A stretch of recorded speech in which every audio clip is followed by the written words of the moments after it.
Neurodiversity is the big umbrella term that means lots of different ways that the brain is and develops.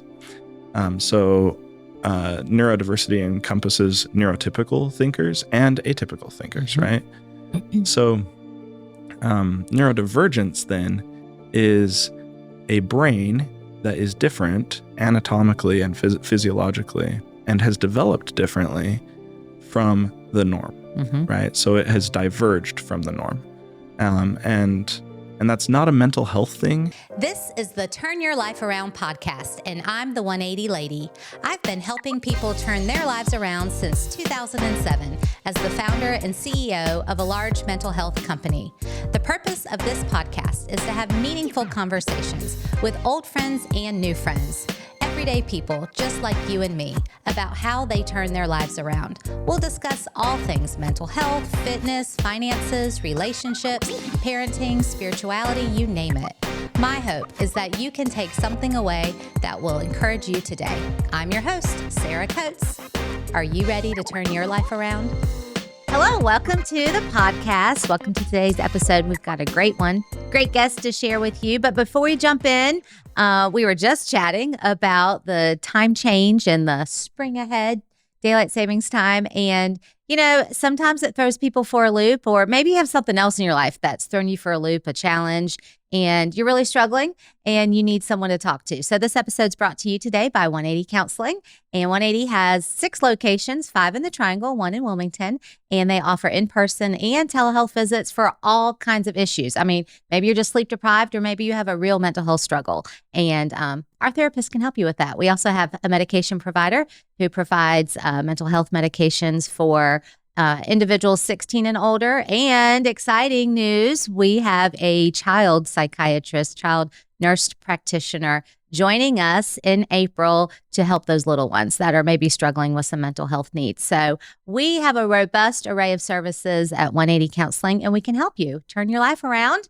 And today we're talking with Cam Sherman, who's the executive director of NeuroDev. And he's also a licensed clinical mental health counselor. So I love that. I am too. And I think we can have a lot of things to talk about today. So Welcome to the episode. Yeah, thank you so much for having me. Thank you. Tell us a little bit about yourself, who you are, how you got here. Oh, how did I get here? So Sarah's kind enough to invite me, but my name's Cam, and I'm a recent transplant to North Carolina from Utah.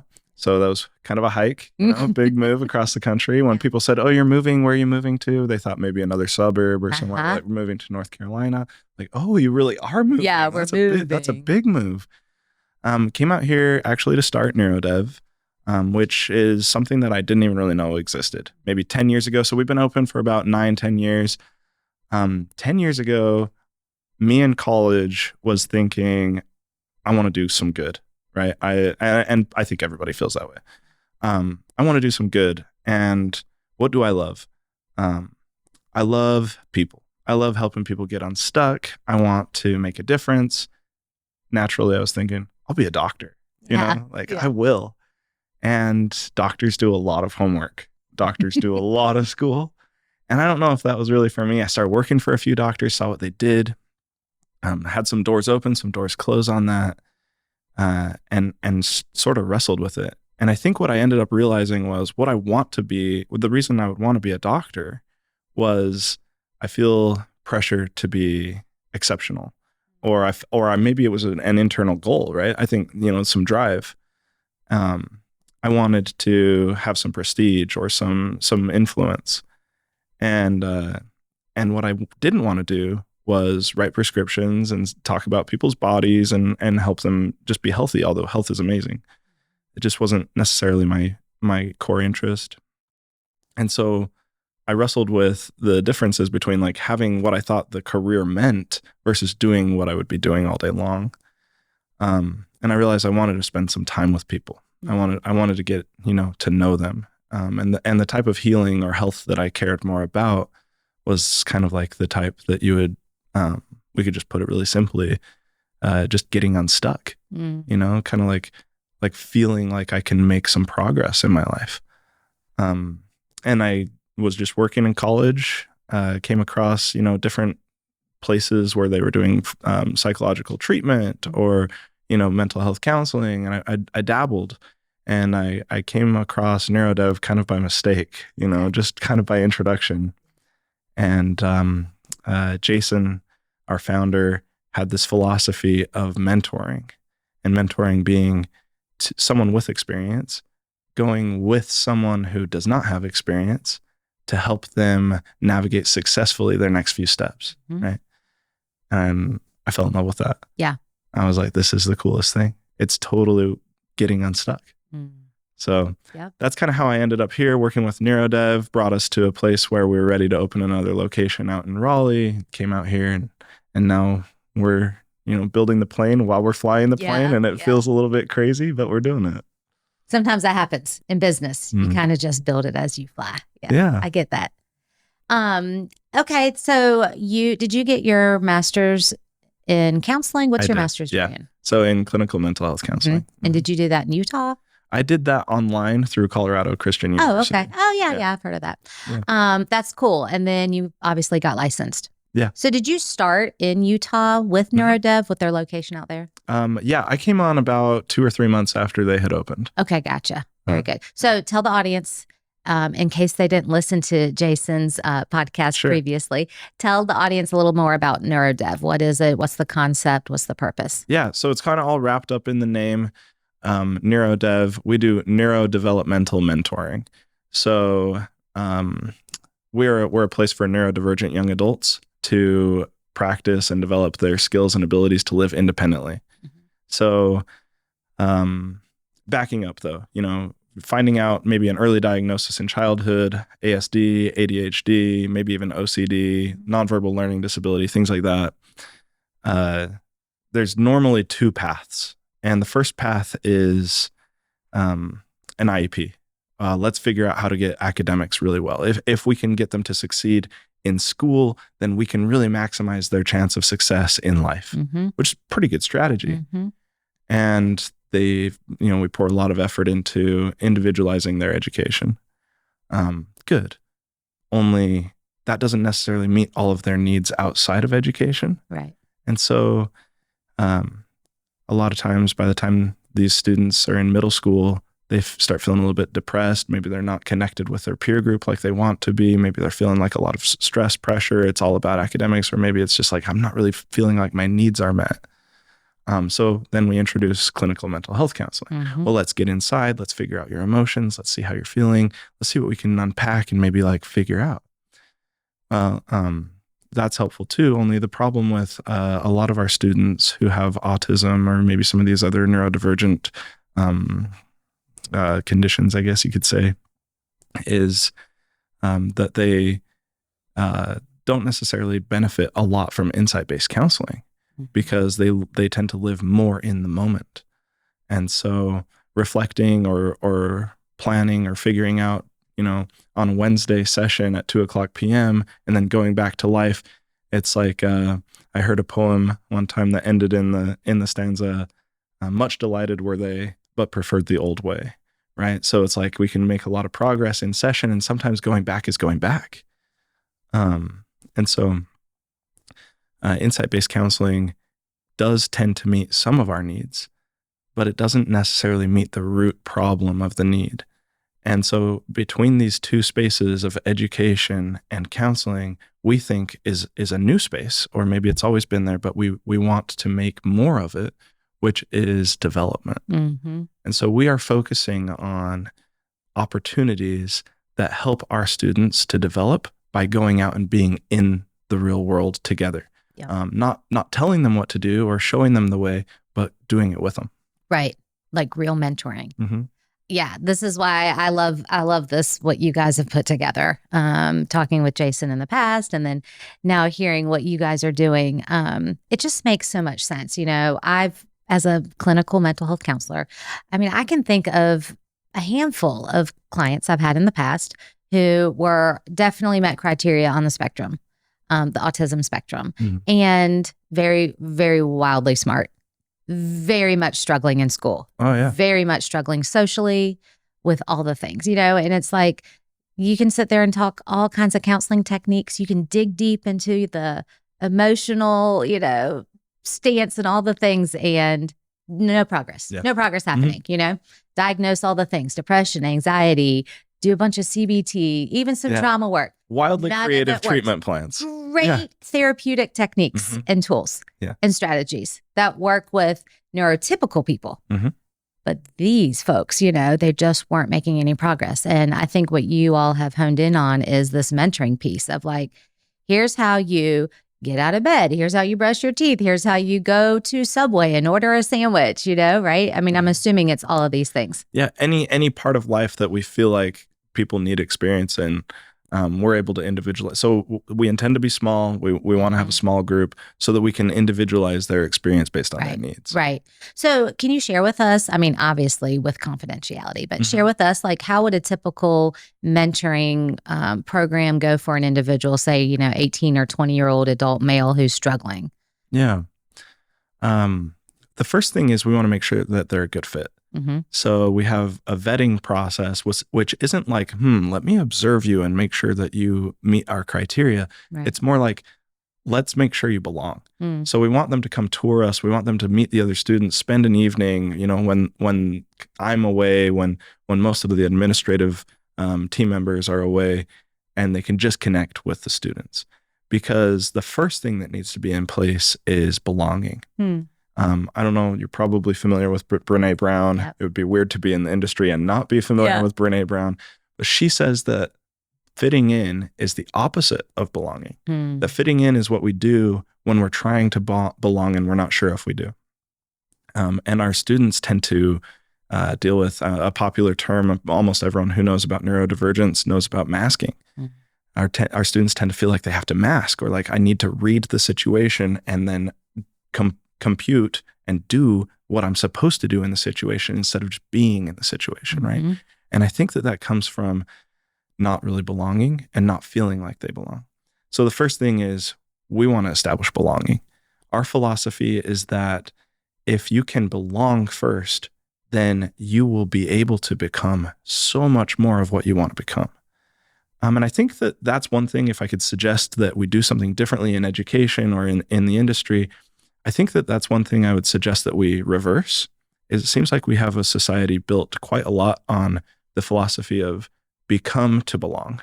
So in sports, if I practice and I get really good, then I belong on the team. In dating, if I am charismatic and cool, as like high schoolers would say, if I have a lot of riz, right, then I'll have success in dating. Then I'll belong with this other person. Or in school, even if I am really smart and I do my homework and I do a great job, I belong in college. All of those things are like become something first, then belong. And I like to think about what would it look like if we just switched that around, where belonging was first, then you get to become. And what it does for our students is many of them have a special interest. And many of them are, like you said, exceptionally brilliant. And it allows them to get out of the mindset of, I have to do this in order to earn love. And it allows them to be in the mindset of, I'm stable, I'm secure. Now I get to pursue my dream and my passion. And they're phenomenal at it. Right. Well, and so you just said the word stable, makes me think also of safety, right? So I feel safe in who I am, who I'm with, what I'm doing, and now I can flourish. Sure. But probably for a lot of these kids, well, I say kids, but young adults, even, teenagers, they don't feel safety. They don't feel safe because of this lack of belonging, and then they can't flourish, because that's probably the mental health piece, right? The anxiety that's created when they don't feel safe and secure. So then they feel anxious, and you can't flourish when you're in that state. Right. And that's like basic psychology. Is we need to have our needs met so that we can develop. Right. And one of the fundamental human needs is to feel safe. That's right. Yeah. And I would even go one step further and talk about security, if you don't mind for a sec. Yeah. There's this really cool kind of juxtaposition between safety and security. And oftentimes we think those terms go hand in hand, and we even use them hand in hand. I want you to feel safe and secure, right? Oh, okay, like both. Safety to me, as I've been thinking about it more, means more about like control over the environment, my ability to limit risk. I want to feel like I am invulnerable if I want to feel safe. Security is more about my ability to manage risk. And so if I feel alone and I'm stressed and I need safety, I might eliminate stressors. I might hunker down. I might isolate, as we see our students do quite a lot. Yep. But if I feel secure, like I have a teammate, you, Sarah, right here with me on this podcast, making it like much more secure than if I was just talking to the audience alone. Right. Now I feel like we can do this and we can manage risk. So now instead of having kind of like an isolating type of experience where I'm not out in the world developing, I'm able to do something outside the comfort zone, stretch a little bit and grow because I feel secure having a group or a team. Right. And so that's, I think, probably the magic of mentoring is having someone where you can get outside the comfort zone, but not be overwhelmed. Yeah. Yeah. I think this is just a really cool, innovative idea. I like what you're saying. Like maybe if we, instead of approaching it from the, you have to belong to become, kind of flipping that around. Yeah. I like that. So what keeps you fueled? What keeps you passionate about working with the neurodivergent community? I went into psychology partly because I thought if I have to look at spreadsheets all day long, that's too monotonous for me. Yeah. Nothing against people who do that. Right. I'm so grateful that they do. Yeah. But I think for my brain and my interests, I think I would just like kind of panic, like, I'm doing the same thing. So I wanted a lot of variety. And you got to be careful what you wish for. Yeah. Because every single day at work is so much variety, never able to predict what's going on. And that's, I think, part of it is the novelty and the new puzzles to be solved or things to figure out, ways to partner. But at the end of the day, I think what I love most is seeing that moment of aha, or yeah, I've gotten outside of me being stuck, or I've developed this new path forward for myself. When my students can do that, that's a big payday. Yeah, that's wonderful. Now, do these kids live on a campus? Do they go home for the night? How does that work? So we rent apartments just adjacent to our office building. We call it the Dev. Okay. This is our center where we do a lot of our hanging out. By day, it's filled with productivity things. By night, it's filled with college life. We have, a good hangout space. And then just adjacent to that space is their apartments. And they cook for each other, work with each other, solve roommate issues as everyone has in college. Right. So. And what's the age ranges? 18 to 30-ish. Yeah. We don't necessarily have like a hard cutoff because we're not a therapeutic program. Right. We're a mentoring program. Yeah. So they could be young as 18, as old as 25. Yeah. If someone's graduating high school, we'll take a 17-year-old. Our oldest student has been 34. Very cool. And you have kids of your own. So, and how old are they? We have 5 kids. 5 kids. Yeah. So we're plenty busy. Yeah. My youngest is 3 and my oldest turns 11 next month. And do they have a chance to be involved with the program at all? So actually, we were kind of chatting before the show a little bit. I picked up a shift to help my mentors out on Sunday yesterday. Yeah. Spring break, mentors were trying to get out and do things. And I thought, let's bring the kids. I don't want my wife and kids to be away from dad on Sunday. It's kind of our day to be together as a family. Yeah. So they came in and they played foosball against some of our students. Oh, yeah. My son Liam is pretty good at Smash Bros. And was actually able to hang with our students, which I was pretty proud of because our students are pretty good at video games. Yeah. Played some Mario Kart. And I think it's a really good opportunity for our students to interact just with kids and family. Yeah. And right.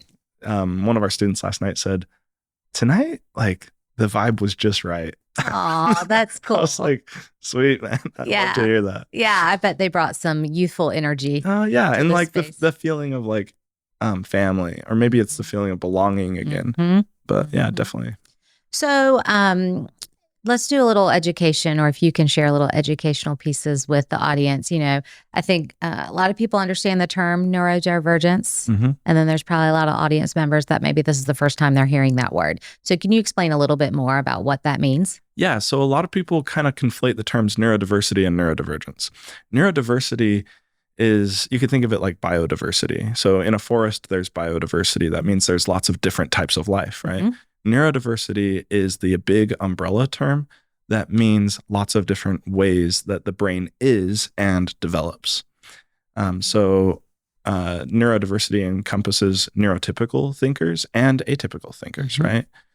So neurodivergence then is a brain that is different anatomically and physiologically and has developed differently from the norm, mm-hmm. right? So it has diverged from the norm. And that's not a mental health thing. Right. That's like, so in sessions, clinical things like depression, anxiety, those are about neurotransmitters and and chemicals in the brain, right? This is more about brain development, mm-hmm. How the brain works, how it takes information in, what meaning it's able to make. And so those are very different things. Mm-hmm. It's not, so like autism, for example, is not classified as a mental health disorder. It's classified as a developmental disorder, mm-hmm. right? So just a little bit on neurodivergence. Yeah. Diverging from the norm. Right. And under that category, of course, autism disorder. Mm-hmm. What else would be under that category? That's a little bit of a debate in the scientific community. Definitely autism, definitely some of the others that I mentioned, OCD, ADHD, nonverbal learning disability. Sometimes people will say anxiety is in there, and there's reason for that. Huh. Sometimes they would even say depression is in there, and there's reason for that because people who are chronically depressed, their brains are actually a little bit different too. Right. But the ones that people think of the most, I would say, are autism and ADHD. Right. Interestingly, it's the first time I've heard OCD under that umbrella. Yeah, that's interesting. What are your thoughts around that? Like, how does that classify? OCD is tricky. Yeah. Because it's a process. OCD is about having some sort of anxious emotion and then having some sort of process that you're trying to do to decrease that anxious emotion. Mm-hmm. So something I would be obsessing about and then feeling like, oh, what do I do to decrease this obsession? I'm thinking about it. I still feel anxious. Now I do a compulsion to remove that anxiety. Mm-hmm. So OCD is pretty descriptive as the process of what we're doing. But the type of person that is prone or vulnerable to OCD does have some neurological differences. And I think that's why it's under that category. Yeah, interesting. Yes, I think ADHD, autism spectrum for sure when I think of neurodivergence. Oh, yeah. And I think it's interesting, they talk about the statistics, 1 in 36 now of young kids identified as autistic or on the spectrum. ADHD, I'm no scientist, but I'm going to say 1 in 10. Yeah.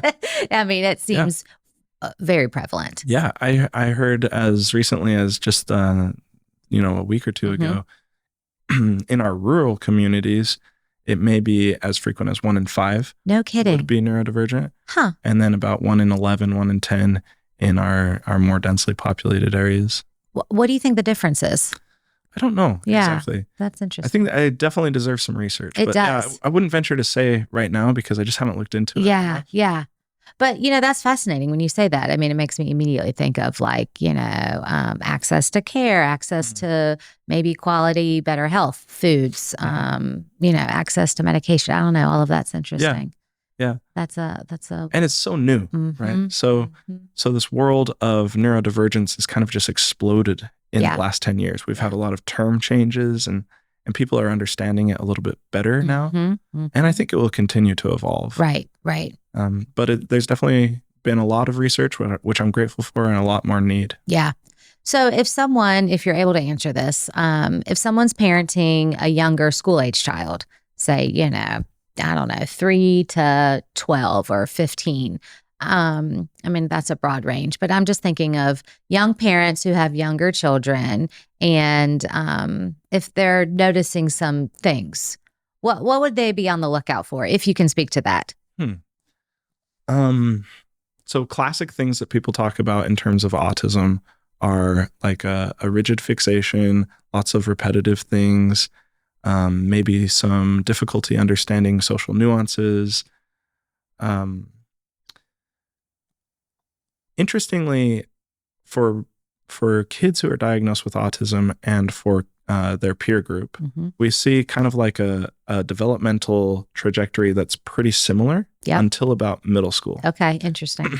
And that's when things get a lot more socially complex, right? And lots of things are going on. And so then we see kind of like a gap open up where friendships change. Maybe, someone who's neurodivergent isn't necessarily fitting in or capturing the social nuances or the differences. They're like, well, we've always been friends. Why wouldn't we be friends? I've always enjoyed playing Pokemon with you. Let's play more Pokemon. Right. Where there's kind of a leap forward in development for neurotypicals at that time. Yep.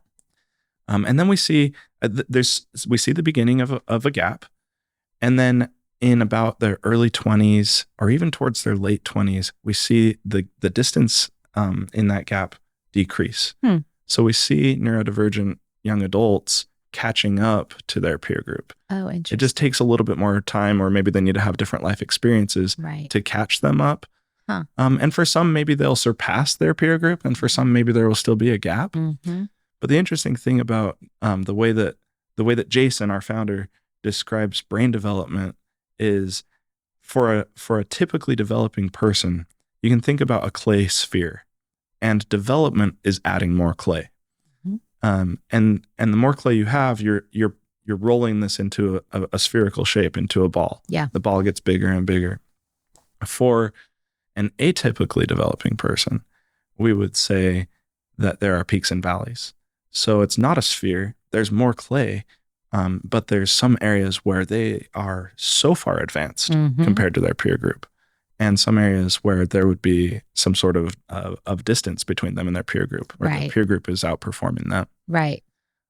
So that's really interesting.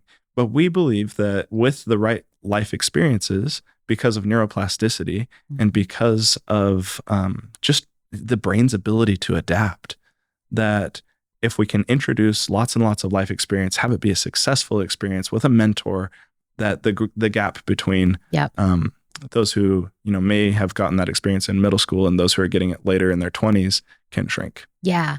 Yeah. I think if you're listening and you've never even Googled the term neuroplasticity, I can't even hardly say it, but neuroplasticity, look it up, because it is fascinating how your brain can build new pathways and rewire and add all these different pathways. And you're talking about these experiences help build that and help grow that. And so that makes sense to me, at least, how you're talking about the peaks and valleys and then how it can come together sometime in the 20s. Yeah. And we're focusing on, well, where would we like to add more clay? Maybe we'd like to add more clay in terms of flirting and dating. Right. Or maybe we'd like to add more clay. It's usually in places where we aren't seeing our students focus a lot of their energy. Right. Because those places are going to be quite well developed. So we partner with them. Yes. And mentor them through those peaks and valleys. I love that. See, I think that's great. Again, I love what you're doing. That's why I invited you on the podcast, because I'm like, more people need to know about this. I think it's so great. And thank you for doing that. Yeah. Anything else you think you can share with the audience about NeuroDev, or about how they could help maybe their teenager or their young adult if they think they, fall somewhere in this range? Yeah. When I started working for Jason at NeuroDev in Utah, I went up to him one day. I had probably worked there for a couple of months, and I said, Jason, I need this place. Because I loved the mentoring that our students were getting. It was such a leg up. Yeah. And I was thinking about my own path in college, and I felt similarly to our students. Yeah. I felt like I had failed in college. I dropped out twice, ended up getting things together and putting it back together and getting my degree. And I could totally relate. And my advice to parents or listeners who might be struggling or know someone they're trying to help mentor is that the needs that our neurodivergent population has and the needs that our neurotypical population have are the same. Yeah. And that is that we all need wins. And we all need belonging. We all need to connect with people. We all need to try new things. We all need to get outside of our comfort zones, or we'll stay where we're at. Yeah. And so if there's anything that we would recommend, imagine creating the perfect IEP. It's life experiences. It's, well, let's put this person on student government. Let's add them to the soccer team. Let's get them involved in the things that are peripheral to the academics, that are developmental. And Jason says this really well. He says that way their academics will actually increase more because they're developing more and they're able to meet their academic rigors. Right. Very cool. That is awesome. If a family is listening today and they're like, oh, I want to find out more about NeuroDev, how do they get in touch with y'all? Just Google us. Easy. Yeah. So neurodevmentoring.com is our website. Mm-hmm. And that's probably the best place to start. You can get a lot of information there. You can also reach out through the website, get in touch with our administrator over marketing and admissions. Mm-hmm. Mm-hmm. So. And do you ever guest on the podcast that Jason and Debbie run? I have. Yeah. And that's a great podcast too. It's called Autism and Neurodiversity with Jason and Debbie. And it's a free resource for everyone. You know, schools like ours, we're a private school. Sometimes they can be costly and we want to be able to help more people. Right. And so for people who are looking for resources that they can get their hands on easily and quickly, I would totally recommend the podcast. Yeah. Lots of helpful things. Right. Very good. And we'll link both of those sites in our show notes so the listeners can find you all and your wonderful information. Thank you so much for sharing this morning about the great work you all are doing in the Triangle and Utah.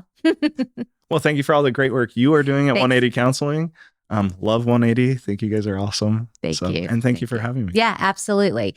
And thanks for listening today. If you like what you heard, give us a like, a follow, subscribe, all those good things. And thanks again for coming. We'll link all these, the website, the podcast in the show notes so that you can have access to those. And again, thanks for coming. Thanks for listening. Hi, everyone.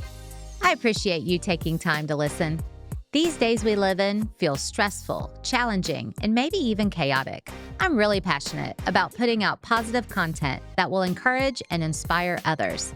I ask that you like, follow, subscribe, and even give us a 5-star review.